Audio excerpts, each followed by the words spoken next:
Drugs can affect anybody. You can go to any NA meeting or AA meeting in Anne Arundel County and you'll see millionaires that own Fortune 500 companies all the way down to the homeless man that lives on the street, and every single race, identity, creed, gender in between, everything. There's no special picks when it comes to addiction. Anybody can become an addict, whether you've never touched a drug before in your life or you drank every weekend for years, and all it takes is for you to find that one certain drug that gives you the euphoria or the effects that you want, and you become addicted to that. It makes all the pain or whatever you're trying to ignore or get away from go away while you're intoxicated on that drug. And opiates is, of course, one of the heavier narcotic, well, it is the heaviest narcotic, heroin, and it gives you the euphoric effect and the rush and everything that everybody's looking for. It turns the world to peace. Everything's okay. Everything's blissful. No matter, you could be on the street with not a dollar in your pocket, out in the snow, and if you get heroin and get that in you while you're high, everything's okay. So that's where the crime comes in, because if you want that, you want to stay high. So you'll do heroin until your money runs out, and then once your money runs out, okay, well, I want to keep that feeling. I was born into a loving family, mother and father. I was born at Harbor Hospital. They lived at Lansdowne for the first 2 years of my life. Moved into my great-grandparents' house on my mom's side in Pasadena off of Solly Road. Lived right on the water, had my own pier. My mom loved animals. My dad worked a 9-to-5 job doing telecommunications. We pretty much had as much of a farm as a quarter-acre property would allow. I had everything from exotic pheasants to potbelly pigs to ducks, chickens, geese, everything. We raised as much as we could. My personal favorite was the ducks and geese, because we would release them in the wild and they would stay local, even the geese, and always come back, and we'd be able to pet the geese on the pier, and people think that would be pretty cool. Fishing? Hunting? Yeah, it was a blessed upbringing. We had a boat. I went fishing by 2 years old, 3 years old. The first time I could walk, within 2 weeks after that, I was fishing by myself. So fishing every day, crabbing every day, going to the woods and walking around the woods with my mom. We were a very outdoorsy type family. My dad did work every day from about 6 till 6, but he was always present. Whenever he wasn't working, he was home with us. It was either he was at work or he was home doing something with us. I never saw my mom and dad fight. I think I saw my mom drunk once in my life, like actually drunk. They weren't real drinkers or anything.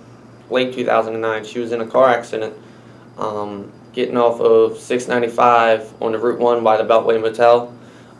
Truck tried to get onto the exit ramp,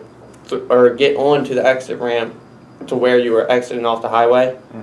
And my mom tried to avoid the accident and hit a stop sign. And somehow the sheared end of the stop sign ended coming through the front windshield of the van she was driving and hit her in her neck and cut her pain nerve. And I'm not sure the name of that nerve, but she developed what's called RSD, rhipidic nerve disorder. And you could draw a line down the center of her body, and everything on her right side, the way the doctors described it, and she described it, was it felt like a hot branding iron with 1,000 nails being hit by a sledgehammer just from the slightest touches closed. It was her pain nerve. Her pain sensor in her whole body was cut in half, so any sensation felt like the worst pain you can imagine times 10. So she was prescribed narcotics for pain. The heaviest narcotics you can get, because when you get nerve pain like that, there's no stopping it. They just give you so many narcotics to try to trick your brain into doing it. So the first time I saw narcotics, it was the summer of 2013. A female moved in across the street and like 2 houses down, and there was only 8 or 9 kids in the neighborhood, and it was dead end street and 2 miles long. So you notice when someone moved in. And she was very, very withdrawn from talking to any of the kids. Unbeknownst to me, she was brutally sexually assaulted about a year before, and she was still suffering from the effects of that mentally. And she was addicted to narcotics through that. She was prescribed pain medications because of how bad she was beaten. And I didn't know that. So I would try to get her to come out and play basketball or hang out with the group because I was very outgoing, so anybody knew I want to go and talk to and come on, come play and this and that. So after a few weeks, I finally convinced her to start coming out and play. After a few weeks of that, we started dating. She was 16, turning 17 when I was mid-13, so she was about 2.5 years older than me. And after we started dating for a few weeks, I kind of started to introduce to my family, because family is very important to me. I don't take it lightly if I introduce you to my family. It means it's a heavy ordeal to me. So she finally eventually found out that my mom was prescribed so many narcotics. And after dating for so long, she had me take narcotics from my mom, and she would take them in front of me, because I didn't know she took narcotics until she asked me to start stealing them for her. And of course, being young-minded and that's my girlfriend and all that, I started doing that. And before then, I was already drinking. I had my first cigarette at 9. I had my first beer at 10. I was smoking weed right before I turned 11. So from 11 to 13, it was pretty much smoke weed and steal beers from the neighborhood, because it was a party neighborhood. You could walk up to the party, grab a few beers out the cooler, go to the woods and drink. I was pretty much doing that as much as possible. As of today, I have not used an opiate since June of 2013. Since June of 2013, I have taken Suboxone and I've smoked synthetic marijuana. But that was not to where it was an addiction. That was, I wanted to use, so I relapsed. The Suboxone, I have an odd history with Suboxone. I've tried. Explain what Suboxone is. Suboxone is buprenorphine. It's a maintenance drug. It's similar to methadone, except it doesn't affect the body the way methadone does. Suboxone, if the average dose is an 8 milligram strip once a day, for the first week you might feel intoxicated. You might walk around and have the red nose and a little bit of itchies and be hyper like a opiate would make you. But after a week of taking it, you lose that high. And it doesn't get you high, you build a tolerance. But it's a synthetic opiate. It's called buprenorphine. And it tricks your brain into thinking that you have opiates in your system. But, so it helps you with the cravings. It stops you from, it gets that monkey off your back thinking, I need this, I want this to feel better, I need this. I was a very sheltered addict. I didn't run the streets to get high. I would sneak into my parents' room, break the lockbox, and steal pills. Like, was the first few years of my using. I wasn't on the streets hitting licks and breaking law to get my drugs. I was manipulating and really just doing dirt. I would like to say my parents were not neglectful with the narcotics. They didn't keep them in the medicine cabinet. They kept them in their room in a locked dresser. But when you live in a house and you have 24 hours a day, and me, I'm very mischievous and kind of conniving, and I'm not an unintelligent person. I'm not book smart, but I'm intelligent. So I would figure out how to pick the locks or pop the lock without it being noticeable, and I can close it so I don't have to break it and they see that it was broke open. So I would be able to hide it for so long. So Hurricane Irene hit Pasadena, and a tree fell on the back half of my house. So we had to move in with my grandparents. Grandfather is a Marine Corps drill instructor. Grandmother is the picture-perfect 50s couple. She worked for the government doing typing. We moved in there, and eventually my grandfather found drugs in the bedroom I stayed in. So I started a whole scenario of rehabs and sober houses from 21 until 23. By 23, and my dad had bought his own house again, and we moved back into our own place. Well, I started sniffing heroin again.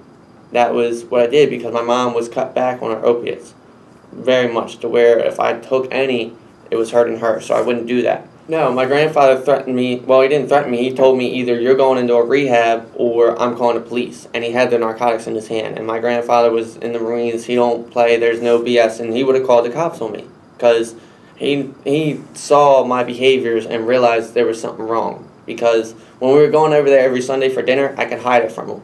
But living with him, there was no hiding my addict behavior. So you could tell something wasn't right. I wanted to get clean at 21 when I moved to my grandparents' house because it made the effects of my addiction and the cause and effect of my addiction on my family come to light. I could see what I was causing and the pain I was causing. So I read on the internet how to get clean, pretty much. And it kind of breaks it down to be honest, tell the truth about everything, admit your wrongs, and don't pick up. Well, my idea was taking Suboxone so heavy to where it was copious amounts. Back then it was the pills. I would sniff 8 to 9 Suboxone pills a day. You're supposed to get 1 or 2. Eventually, I had a psychotic break from not eating and not sleeping because Suboxone keeps you up. After about a month and a half of not being able to eat because I was so bloated, my stomach hurt so bad, I felt like I was being kicked in the groin. I felt like someone was punching me in the stomach because I was that backed up. There was no movement in my stomach. I started having paranoid delusions pretty much, and I told my family that. So to them, it looked like I was completely going crazy because I had a psychotic break to doing too much Suboxone.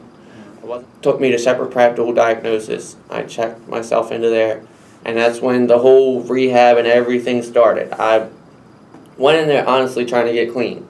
But as soon as the Suboxone got out of my system and I got my sane mind back after about a few days of them understanding what I was doing to myself with the Suboxone and them treating it, I started manipulating the system. I'm the type of person to where you can tell me what type of pill you would want from a psychiatrist.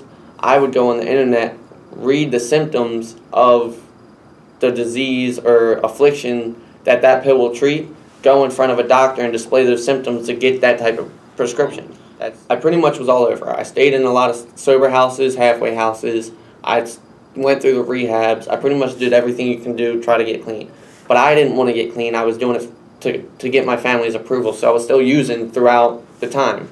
That's why I kept moving around, because I would use drugs and get kicked out of somewhere because I didn't want to be clean for me.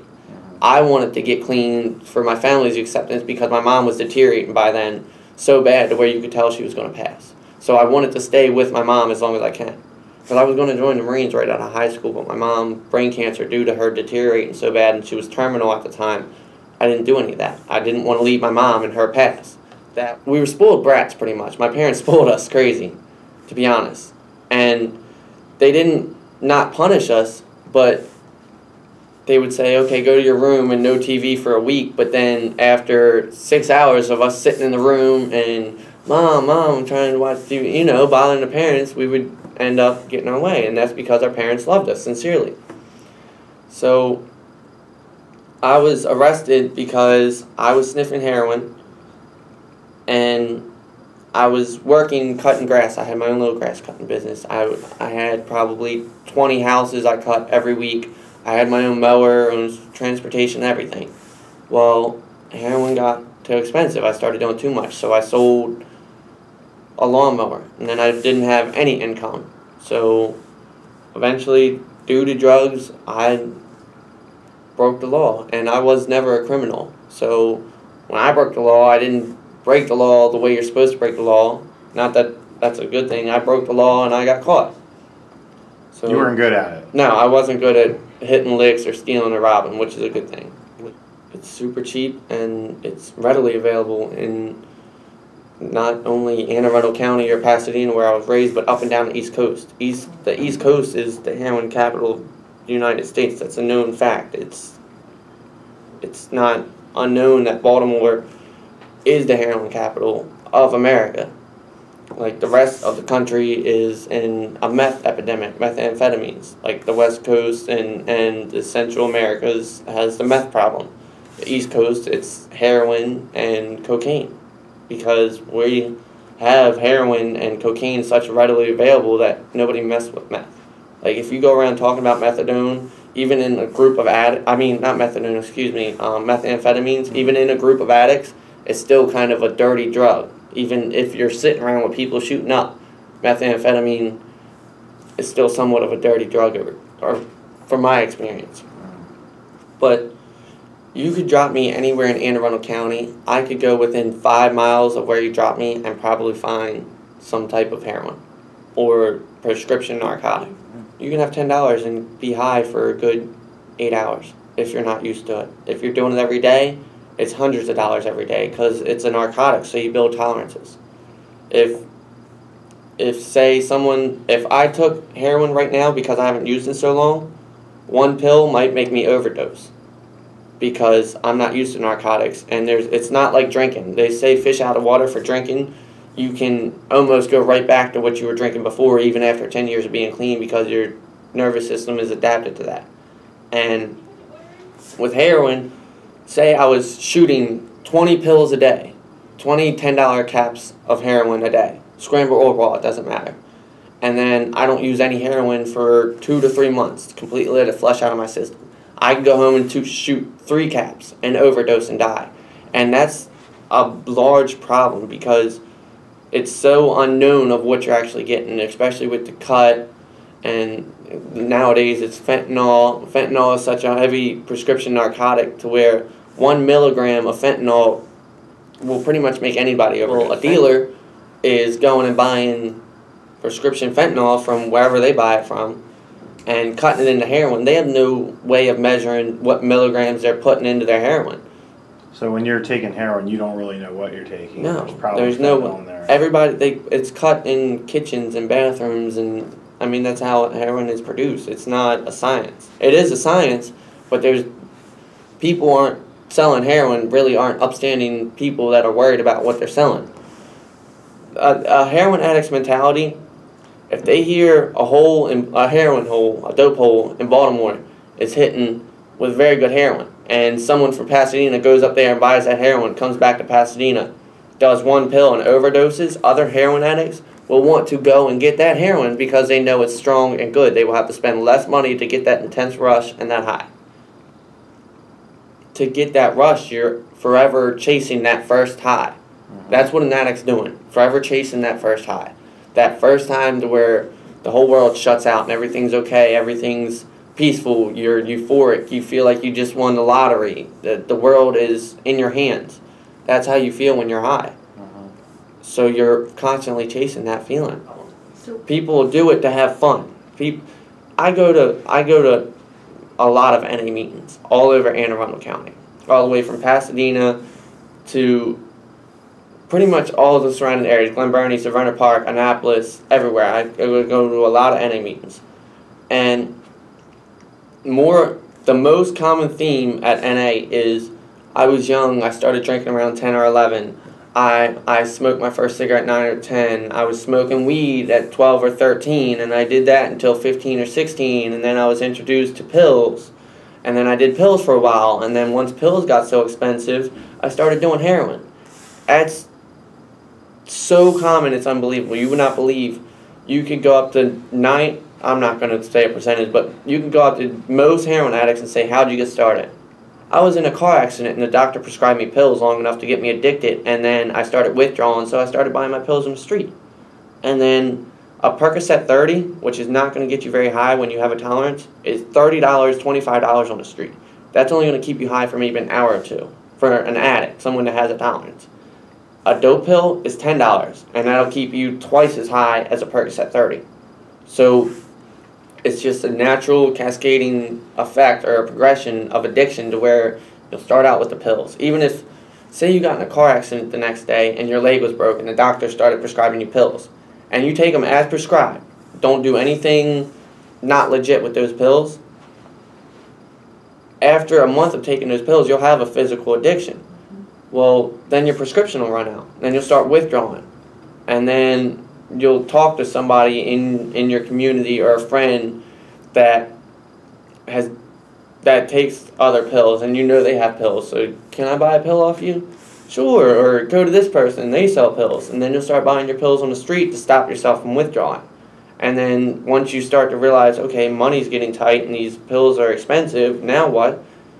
You can spend that $10 and it's way more intense. It's so much higher. And I was just, once you go to heroin, it's a whole different, more intense high. It's not something that I wish on anybody. You could shoot me point blank and try to kill me. And I wouldn't wish addiction on you, just because it's a spiritual, mental, emphasizing the mental and physical illness, to where it strips you of everything. You have no dignity, you have no pride, you have no ego, you have nothing. You don't care how you look, you don't care how you feel. All that you care about is getting that next high, because while you're high, everything's perfect in the world. That's all you care about. Have you ever overdosed before? Yes.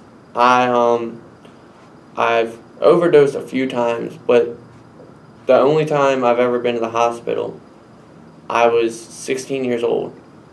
And that was after doing narcotics every day for a couple of years, and I couldn't get that high that I wanted.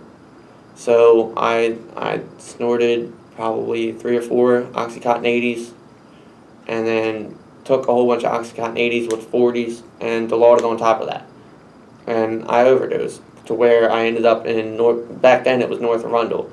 And my heart stopped, I stopped breathing, and they hit me with Narcan to save my life. And it's a weird scenario of events, because the person that saved my life, the person that actually hit me with Narcan, was the sister of one of my using buddies from high school.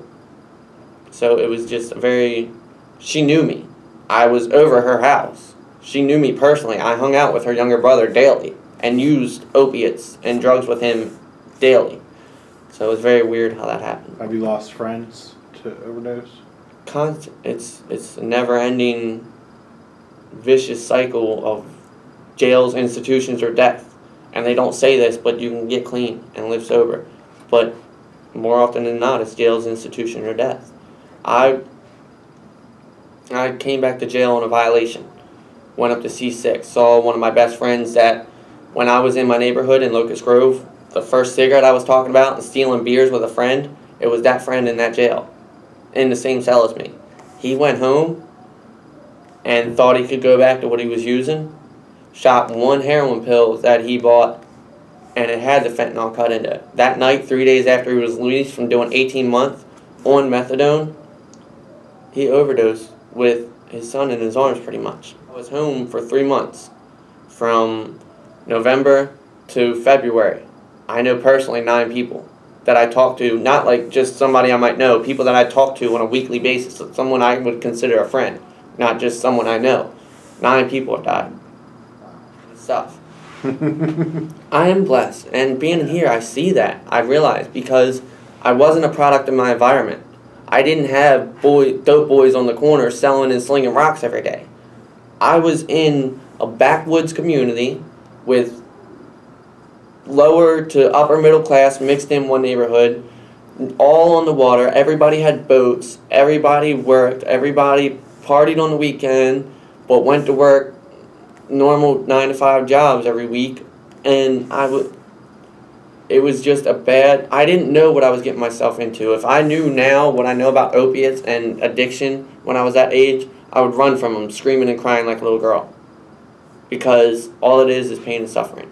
To honestly stop, I'm an addict, so I can never say I'll never pick up again. I won't say that, because all your nevers come true when it comes to addiction. No matter what. If you say I'll never do this, it will eventually come true. Not because you say it, but because the addiction will take you down that path. You have to personally suffer. They say there's a bottom, and everybody thinks it's a physical bottom, like you'll be sleeping out on the street, that's your bottom. No, that's not how it works. Your bottom is your mental and just emotional health. When you personally have suffered enough pain because of drugs, no matter how good they make you feel, you can think back to all the pain they caused and realize using that substance of any kind, alcohol, narcotics, marijuana, anything, once that substance causes that person enough emotional and mental and physical pain personally, you will come to hate that drug, and you'll want to get clean. You'll be sick and tired of being sick and tired. And for anyone that's been in NA or AA that has experienced, all the sayings are true. They ring true over and over. And when you first come in there, it sounds crazy. It seems like they're on a call, but they're not. One step at a time. And, yes. Right. If you go in there, the program. And yes. If you go in there and really do just listen to people and do what someone with 20 years clean And now, it's as anything else, there's good people and bad people in NA. It's just like anything you do in life. But more often than not, people just want to help.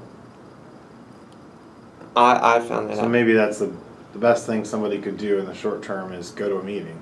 Go to a meeting can save a life, yes. Because you can go there and just raise your hand and say, hey, when I go home, I'm going to shoot a pill. Well, someone in that room might say, hey, I'll take you out and buy you dinner and take you bowling and take you to a movie and take you here and keep you busy for the next 12 hours. And then that thought will leave your mind because it is just a thought. That feeling, once you're past the physical withdrawals, the itch to use only lasts for so long. You might only want to be in that I got to use mode for a half hour. If you find something to do for that half hour, you don't pick up. And that's really all it is not picking up. One is too many, and 1,000 is definitely not enough. That's very true. So it's just keeping yourself busy and having people around you and surrounding yourself with people that are trying to help you. That is the main thing. But for a parent with a kid, the kid perceives you as an enemy because that kid wants to get high. That's what they want. That's to them what eating is to you. So you're trying to deprive them of getting high because you know what it leads to and how bad it is for them. That's like someone trying to deprive you of eating. You're going to hate that person and, well, not hate, but you want to fight that person and not listen to that person. They become the enemy without even knowing it, without trying to. You might catch your kid smoking, so you make him smoke a whole pack and eat a whole pack and he pukes. That's not going to stop someone from smoking if he wants to smoke. My parents did that to me. My parents caught me smoking at 10 years old and sat me down, said, oh, you want to smoke, do you? Well, you're going to eat this pack and smoke this pack, but you're going to smoke this whole pack within the next hour or two, one after the other. Then you're going to eat this. And that might sound crazy, but they were trying to make me not want it anymore because they've experienced it. They know that. And for a few months, I didn't smoke after that. That did help. But I'm a hard-headed little kid, and I got to learn everything the hard way and for myself, as shown with 25 being in jail. And honestly, jail saved my life. And I know people don't like that, but it forced me to not have the drugs in my system. And it forced my brain to start to get normal again and get clean and have a sane mind. Because when you have the narcotics in your mind, in your system, you're not thinking like a sane person. And even months after getting the narcotics out of your system, you're still not all there. It's called post-acute withdrawals. For months after you take those narcotics, your brain is not normal. You're done so much damage. You rewire your brain. Literally. It's a fact. You can look at someone's brain that's done heroin for 10 years and a normal brain, they function different. Completely.